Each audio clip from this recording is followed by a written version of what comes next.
Bonjour Robin Rivaton. Bonjour. Vous êtes essayiste et vous venez de publier Quand l'État tue la nation aux éditions Plomb, un livre dans lequel vous expliquez que l'État, et j'ouvre les guillemets, impotent est à la source de nombre de nos problèmes, fermez les guillemets. Alors vous soulignez que la croissance est avant tout une question de mobilité, des idées entre autres, et donc de vitesse. Or, l'État freine ces paramètres et donc la croissance.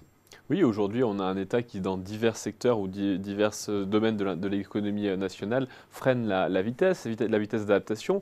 Par exemple, je prends un exemple, c'est le marché du travail. L'objectif, quand on parle de flexibilisation du marché du travail, c'est pas tellement de baisser les protections des gens, c'est d'éviter qu'un plan de sauvegarde de l'emploi s'étale sur 14 mois pendant lesquels les gens sont bloqués dans l'entreprise, pendant lesquels l'entreprise est incapable d'avancer. Et à la fin des fins, qu'est-ce qu'on a? La situation se passe quand même, le plan de sauvegarde se passe quand même, mais les gens ont été malheureux pendant l'intégralité de cet intervalle. Donc c'est comment aussi on peut réduire ces délais pour réussir à donner une seconde chance à l'entreprise en question et une seconde chance aux salariés qui sont concernés par cette adaptation. Alors on s'interroge quand même à la lecture de votre livre, si on peut lier aussi facilement entre guillemets vitesse et croissance, on s'interroge l'accélération liée à la transformation numérique, comment expliquer qu'elle ne porte pas davantage ses fruits en termes de croissance?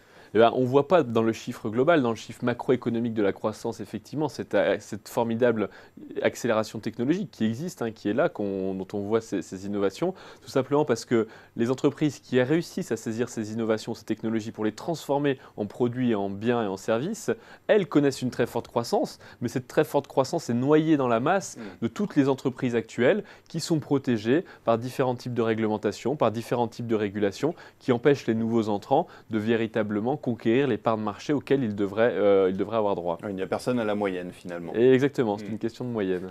On s'interroge aussi, vous parlez de l'État français, est-ce qu'il y a une spécificité dans l'État français à freiner la croissance ou alors est-ce que c'est une tendance qu'on retrouve mondialement ? Non, c'est une tendance qu'on peut voir dans un grand nombre de pays, dans un différent type de secteurs. Ce qui est frappant en France, c'est que ça concerne l'ensemble des politiques publiques et l'ensemble des marchés des biens et des services. Et c'est là où on est en difficulté. Je parlais de l'exemple du marché du travail tout à l'heure, mais on peut prendre l'exemple du logement. Un exemple du logement où aujourd'hui les droits de mutation sont tellement élevés sur la vente des biens immobiliers en France qu'au final on ralentit, on rend le marché plus visqueux et on empêche les gens de pouvoir aller d'un point à un autre du territoire. Sur la mobilité, on est dans la même chose. Quand on essaye de réduire la vitesse le plus bas possible, là aussi, on empêche les gens de se déplacer. Qui dit moins de mobilité, dit moins d'opportunités économiques et dit des gens qui restent enfermés dans leur zone, dans leur territoire, voire dans leur ghetto. Alors, qu'est-ce qu'on peut faire pour corriger le tir? Est-ce que la réponse est nécessairement moins d'État?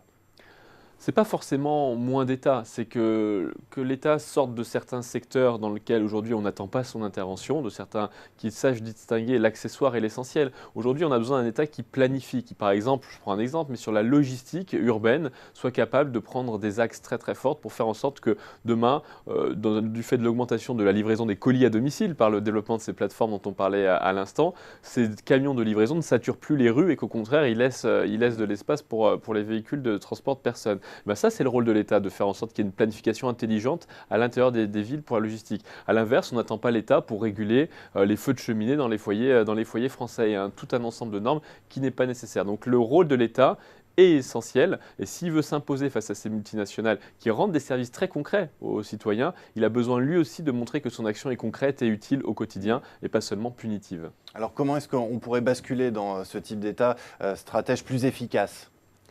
Eh ben, c'est d'une part sans doute une meilleure gestion des personnes qui sont au cœur de l'État. Les fonctionnaires sont extrêmement importants, ils ont un rôle crucial.